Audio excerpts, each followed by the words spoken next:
보통 여름 휴가 시즌은 7월 말에서 8월 초가 가장 좋은 시기라고 말들을 합니다.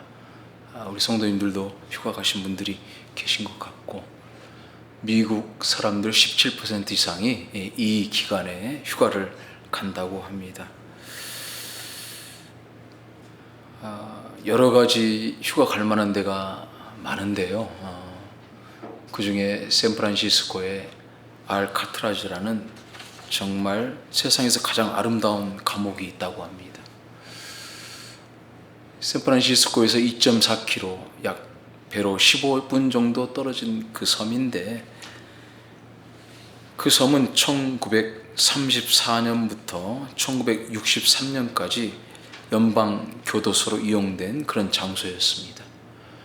수많은 사람들이 이곳에 수감되었고, 정치인, 극악무도한 범죄를 저지른 사람들이 이곳에 수감이 되었는데, 영화 더 록, 또 캐치 미 이프 유 캔, 이런 영화들이 이곳에서 촬영이 되었고, 그 유명한 알 카포네라는 사람이 이곳에서 수감이 되었었다고 하죠.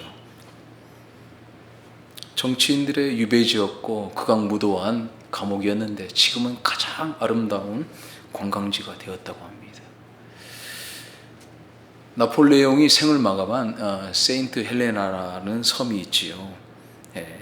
그 섬도 나폴레옹이 수감되어 있다가 유배당해서 있다가 거기서 마지막 생애를 마감했지만, 지금은 가장 아름다운 섬 중에 하나라고 합니다. 아프리카 대륙 서안에서 2,800km 떨어져 있는 이 세인트 헬레나는 수에즈 운하가 완성되기 이전까지 인도양으로 향하는 향로의 요충지였고, 지금은 세계적인 커피가 나오는 아름다운 섬이고, 오염없는 자연 경관, 열대 우림, 사막까지 존재하는 그런 곳이 되었다고 합니다. 공통점이 뭘까요? 정치인들의 유배지였어요. 그런데 지금은 가장 아름다운 관광지가 되었고 휴양지가 되었어요. 한국의 강원도 영월이라는 곳, 청령포라는 곳이 있는데, 그 소나무, 단종의 유배지였죠. 그 소나무가 그렇게 아름답다고 하죠. 저는 신학교 3학년 때 해남 땅끝마을로 해서 정약용, 유배지였던 정약용이 머물렀던 그런 집을 관광한 적이 있습니다. 그 집에서 그 빨갛게 물든 석양을 바라보면서 바닷가를 바라보는데, 과연 이곳이 유배지인가 휴양지인가 정말 헷갈릴 정도였습니다. 너무 아름다웠어요.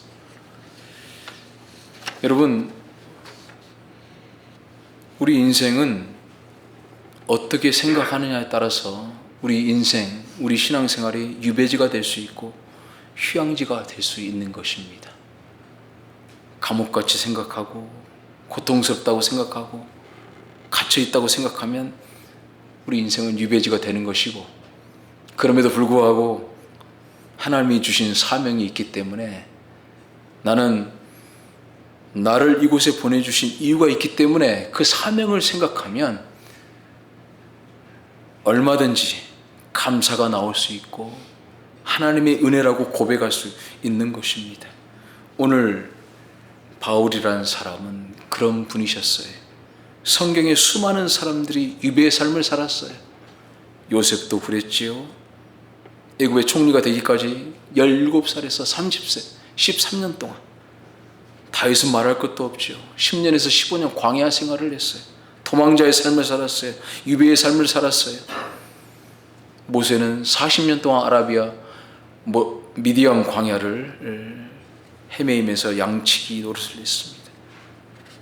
바울은 아라비아 광야에서 3년 동안 살게 되었어요.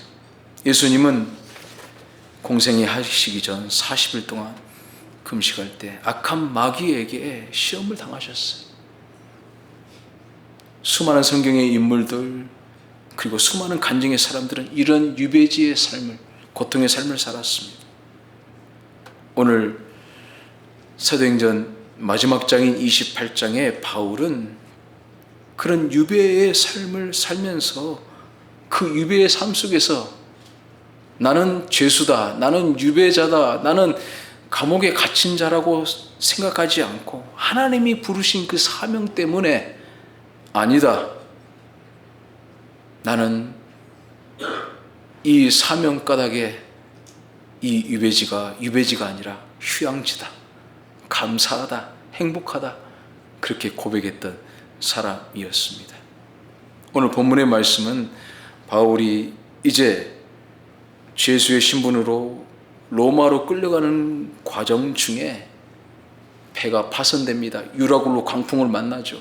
사도행전 27장에 보면 유라굴로 강풍을 만나서 배가 깨지고 사람들이 물건을 다 버리고 먹을 것도 버리고 이제 생명의 위협을 느끼면서 14일간의 표류하는 그런 상황이 되었어요. 얼마나 힘들었겠습니까? 배고프고 그 지중해 겨울은 바닷물도 얼어버릴 정도입니다. 춥고 배고프고 힘든 상황, 먹을 것도 없지요. 첩첩산중 진퇴양난, 설상가상이었습니다. 로마 군인들은 차라리 저 죄수들 276명을 다 죽여버리자 라고 협박을 했습니다. 그때 백부장 율리오가 아니다, 바울은 로마 시민권을 갖고 있기 때문에 우리가 함부로 죽일 수가 없다. 바울을 살리고 죄수들을 살립니다. 그리고 우여곡절 끝에 멜리데라는 섬에 도착하고 그 멜리데라는 섬에 도착해서 오늘 본문의 말씀, 사도행전 28장의 본문의 말씀이 진행되고 있는 것입니다. 여러분에게 묻겠습니다. 여러분은 유배지의 삶을 살고 싶습니까? 아니면 주님이 주신 사명의 삶을 살고 싶습니까? 대답을 안 하시네요. 예, 우리는 주님이 주신 사명의 삶. 비록 감옥 같은 삶인 것 같고 유배지의 삶인 것 같지만 하나님이 주신 사명의 삶을 우리는 살아야 돼. 이 고난과 역경을 하나님이 주신 은혜를 생각하면서 극복해내야 되는 겁니다. 어떻게 바울은 극복해냈을까요? 첫 번째는 사람의 소리를 극복하고 하나님을 의지함으로 극복했습니다. 오늘 본문 말씀 3절 4절 말씀 읽어보도록 하겠습니다. 제가 읽어드리겠습니다.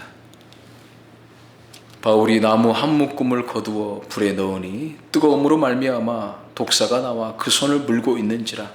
온 주민들이 그 짐승이 그 손에 매달려 있음을 보고 서로 말하되 진실로 이 사람은 살인한 자로다. 바다에서는 구조를 받았으나 공의가 그를 살지 못하게 함이로다 하더니 아멘. 우여곡절 때 14일 만에 멜리데, 지금은 몰타라는 섬이죠. 그 섬에 도착했는데 도착하자마자 온 주민들이 따뜻하게 맞이해 줍니다. 따뜻하게 맞이해 줄 뿐만 아니라 따뜻하게 불을 피웠어요. 겨울이니까. 헤엄칠 수 있는 사람들은 바다에 뛰어들어서 그 멜리데 섬을 향해 갔고, 멜리데 섬에 다 도착했을 때 헤엄을 못 치는 사람들 어쨌든지 다 비에 젖고 바닷물에 젖고 다 젖었어요. 얼마나 춥고 배고프고 힘들었겠습니까? 그래서 불을 피운 거예요. 불을 피워서 이제 따뜻하게 둘러앉아 있는데 그때 바울이 나무 한 다발 묶음을 그 불 위에 던지는 순간 독사가 나와서 바울의 손가락을 물어버린 거예요. 혹시 뱀에 물려보신 적 있으세요? 없으시죠? 저 어렸을 때 뱀에 물린 형을 봤어요. 다리를 물었는데 그 형 친구가 그 형을 살린다고 입으로 그 독을 뽑아내다가, 뱀에 물린 형은 병원에 실려가서 살았는데 입으로 독을 뽑아낸 그 형은 죽었어요. 예, 지금이야 약이 좋아서 금방 치료가 되지만 그 당시에는 벌써 30년 전 일인데 30년도 넘었죠. 왜 그랬을까요? 입안에 조그마한 상처라도 있으면 그 독이 삽시간에 퍼지는 거죠. 그걸 너무 몰랐기 때문에 그 친구 살린다고 하다가 자기는 죽은 거예요. 독사가 물었어요. 어떻게 됐겠어요? 일반 사람이면 그냥 퉁퉁 부어서 세포가 파괴되고 모든 몸이 마비되자 맞아 죽는 거지요. 그런데 바울은 그 대롱대롱 달린 뱀을 떨어버린 거예요. 그런데 뱀에 물리자마자 하는 사람들의 하는 말이 있어요. 뭐라고 말했느냐? 이 사람은 정말 살인자로다. 머더, 살인자다. 바다에서는 그가 살았지만 하나님의 공의가 이 사람을 내버려 두지 않았다. 이 사람은 살인자니까 독사에 물려서 이제 죽을 것이다. 살인자라고 말하고 있어요. 여러분, 독사에 물렸으면은 걱정해주고 빨리 우리 응급치료를 좀 해야 되지 않을까라고 그렇게 좀 도와주고 격려의 말, 소망의 말을 좀 해주면서 해야 되는데 살인자라고 말하고 있는 거예요. 살인자. 이게 사람의 말이라는 거예요. 사람의 말. 사람의 말. 살인자라고. 그런데 바울은 그 뱀을 떨어버렸어요. 그랬더니 5절 6절 말씀 제가 또 읽어드리겠습니다. 바울이 그 짐승을 불에 떨어버리매 조금도 상함이 없더라. 그들은 그가 붙든지 혹은 갑자기 쓰러져 죽을 줄로 기다렸다가 오래 기다려도 그에게 아무 이상이 없음을 보고 돌이켜 생각하여 말하되 그를 신이라 하더라. 아멘. Said he was a god. 똑같은 사람들이에요. 영어 성경에 보니까 They changed mind. 생각을 바꿔버렸어요. 말을 바꿔버렸어요. 그들이 말을 할 때 그를 신이라 하더라. 독사를 떨어버렸더니 아무런 이상도 없어. 붓거나 죽을 줄 알았는데 아무런 이상이 없어. 그냥 슈퍼맨도 아니에요. 여러분, 바울은요 약한 사람이에요. 간질도 있었고요, 안질도 있었고요, 두통이 심했던 사람이고 굉장히 면역력이 약한 사람이에요. 오늘날로 말하면 정말 약한 사람인데 뱀을 떨어버렸더니 그를 신이라 하더라. 이게 사람의 소리라는 거예요. 독사에 물렸을 때는 살인자라고 하더니 뱀을 떨어버렸더니 그를 신이라고 하는 거예요. 사람의 소리에 귀를 기울이면 우리는 롤러코스터를 타는 거예요. 하늘 높은 줄 모르고 올라갔다가 하늘 깊은 줄 모르고 나락으로 떨어지는 거예요. 사람의 소리는 그런 거라는 거죠. 연예인들이 왜 자살하고 연예인들이 왜 생명을 쉽게 마감합니까? 소위 말하는 악플 때문이에요. 절대 조그마한 실수를 용납하지 않아요. 정말 천번만번 잘하면 한두 번 좋은 선풀이라고 그러죠. 좋은 댓글 몇 개. 그런데 요만큼만 잘못했다. 그러면 수백 개, 수천 개가 달려요. 그러면 그거 보다가 나는 쓸모없는 존재구나. 나는 죽어야지. 이게 사람의 소리라는 거. 사람의 소리. 잠언 7장 21절에 보니까 또한 사람들이 하는 모든 말에 내 마음을 두지 말라. 사람들의 말에 내 마음을 두지 말라. 비방하고 정죄하고 비판하고 이 말에 마음을 두지 말라. 열왕기상 18장 19장에 보면 엘리야가 바알과 아세라 선지자가 대결해서 850대 1로 이깁니다. 하나님은 살아계신 신이고 그들은 하늘에서 불이 내려오지 않아요. 850명이 그렇게 뜨겁게 기도했는데도 왜 하나님만 살아계신 하나님이시니까 승리했어요. 그리고 그들을 모두 다 죽입니다. 얼마나 사기충천하고 용기가 있고 정말 엘리야가 힘이 났겠어요. 그런데 열왕기상 19장에 보면 2절에 보니까 이세벨, 그 당시 왕비가 이렇게 얘기하죠. 내일 이맘때쯤 엘리야 너를 똑같이 죽이겠다. 그 왕비의 말 한마디에 엘리야는 무너져 버립니다. 로뎀나무 아래 들어가서 하나님 죽여주십시오. 저 왕비가 나를 죽인다고 합니다. 850대 1로 이겼는데 왕비 여자 한 명의 말 때문에 엘리야는 무너져 버려요. 죽기를 구합니다. 차라리 저를 죽여주십시오. 식음을 전폐하고 지쳐 쓰러져서 로뎀나무 아래서 자고 있는데 하나님이 천사를 보내요. 천사를 보내서 어루만집니다. 저는 그렇게 생각해요. 마음을 어루만졌어요. 그의 삶을 어루만졌어요. 그의 고통을 어루만졌어요. 그의 상처를 어루만졌어요. 그리고 숯불에 구운 떡과 물 한 병을 갖다 주면서 이 사람아, 자네 여기 있으면 안 돼. 성경 그대로 말씀을 드리자면 내가 어찌하여 여기 있느냐? 너는 여기 있을 사람 아니요. 더 큰 사명이 있잖아. 너는 쓸모없는 사람 아니야. 너는 귀한 사람이야. 너는 나의 선지자야. 다시 어루만져요. 어떻게? 상처와 아픔과 고통과 두려움을 어루만지면서 일어서라고. 이게 하나님의 소리예요. 이게 하나님의 소리. 사람의 소리는 하늘을 찌르듯이 우리를 지켜 올리는가 하면 상황과 환경에 따라서 손바닥 뒤집듯이 곤두박질 치게 만드는 거예요. 하나님의 소리는 절대 그러지가 않아요. 어떤 형편에 있든지 간에 그분은 격려, 그분은 위로. 내가 어찌하여 여기 있느냐? 어루만져요. 요한복음 21장에 예수님은 세 번이나 부인한 베드로를 찾아가셨어요. 디베라 바닷가에, 그 춥디 추운 바닷가에 밤새도록 그물질해도 고기를 잡을 수가 없어. 실패하고 낙심하고 좌절하고 너무나도 고통스러운 가운데 수치심과 죄책감에 사로잡힌 베드로에게 똑같이 오늘 숯불에 생선과 떡을 구워서 베드로 이리 와. 어여 밥 한 술 떠. 이 사람아, 네가 나를 사랑하느냐? 난 널 너무나도 사랑해. 이게 하나님의 말이에요. 이게 주님의 말이라는 거예요. 실패했든 좌절했든 절망 가운데 있든 상처받았든 바울은 사람의 소리에 낙심하지 않고 하나님의 음성으로 유배지 같은 삶을 휴양지로 바꿨다는 사실입니다. 우리에게 고난과 역경이 있습니다. 아픔이 있지요.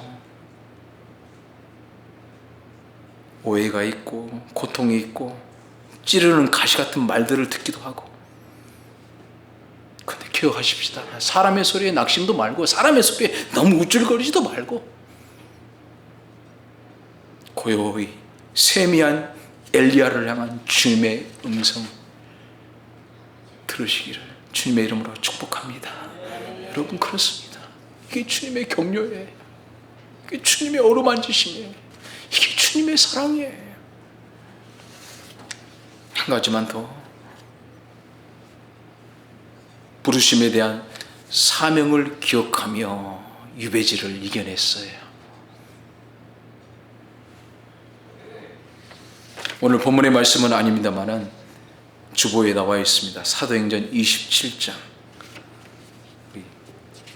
말씀을 한번 읽어볼까요? 사도행전 27장 24절에서 25절 말씀 한번 제가 읽어드리도록 하겠습니다. 사도행전 27장 24절에서 25절 말씀. 바울아, 두려워하지 말라.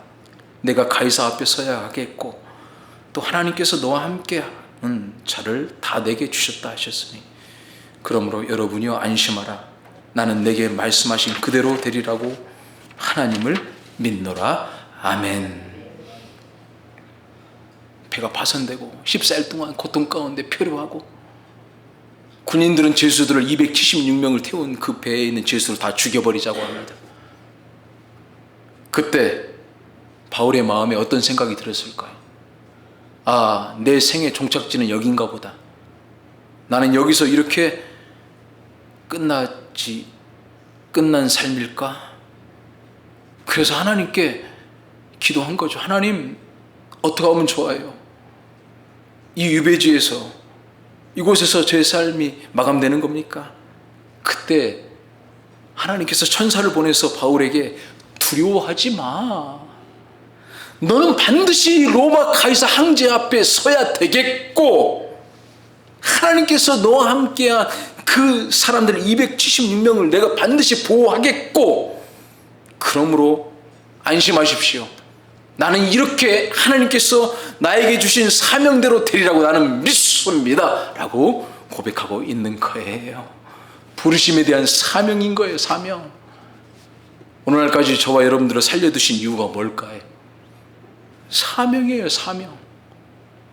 구원해야 될 내 가족, 내 동생, 내 아들, 딸, 며느리 사이 내 부모가 아직도 구원을 못 받았다면 그 사명 때문에 아직도 내가 존재하는 겁니다. 저는 제 스승이자 제 목회지에서 큰 영향력을 주신 온팔려 목사님이 늘 했던 말이 늘 머릿속에 되뇌어져요. 사명이 있는 한 죽지 않는다. 사명이 있는 한 죽지 않는다. 우리 한번 따라서 해 주십시오. 사명이 있는 한 죽지 않는다. 사명이 끝나면 하나님 데려가시는 거예요. 바울에게는 사명이 있었어요. 로마로 가야서 황제에게 그리고 황실의 사람들에게 복음을 증거해야 될 사명. 그 당시 로마는 세계의 중심지였습니다. 로마에 복음을 증거하면 모든 세계에 복음이 증거되는 거예요. 세상의 중심인 로마, 그 로마에 바울이 보내져야만 이방인의 선교사로서 이방인의 선교의 물꼬가 트이는 거예요.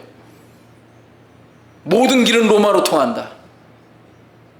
주 예수 그리스도의 복음이 로마를 통해서 바울을 통해서 증거돼야 되기 때문에 너는 반드시 황제 가이사 앞에 설 것이다. 그렇게 됐어요. 오늘 본문 말씀 이후에 보블리오라는 사람이 있습니다. 그 아버지가, 이 보블리오가 이 지역의 촌장이에요. 대표적인 지도자인데 그 아버지가 열병에 걸렸어요. 그 열병 걸린 아버지를 고쳐주고 치유해 줍니다. 석 달 동안 그 멜리데, 지금은 몰타라는 섬이죠. 그 섬에서 바울이 기적적인 역사를 많이 보여줘. 고치고 병 고치고 도와주고 섬기며 276명이 군인과 백부장과 선주와 선장 다 봤어요. 그 모든 기적들을. 어떻겠습니까? 바울 보통 인물이 아니다. 저 사람 하나님 사람 분명하다. 그리고 로마에 도착하자마자 안에서는 6명이 밖에서는 2명이 청와대 경호원들이, 오늘날로 말하면 황실 경호원들이 지킵니다. 그들을 만나서 늘 바울은 복음을 증거했어요. 그 복음이 들어가서 황실까지 들어가고 로마가 복음화되는 역사가 일어나는 그런 기적이 일어난 겁니다. 그게 하나님의 섭리예요. 하나님이 주신 바울에 대한 사명이에요. 저와 여러분에게 사명이 있어요. 곰곰이 생각해 보십시오. 그냥 하루하루 이렇게 지내는 거 아니에요. 하나님이 주신 사명에 대한 부르심, 그것 때문에 바울은 고통의 순간들을 이겨낼 수 있었던 것입니다. 지금 몰타는 45만 정도 되는 조그마한 섬인데 길이 28km, 또 넓이는 12km 정도밖에 안 되는 조그만 섬인데 98% 이상이 복음화됐다고 합니다. 보블리오는 최초의 그 땅에 오늘날로 말하자면 신부가 된 거예요.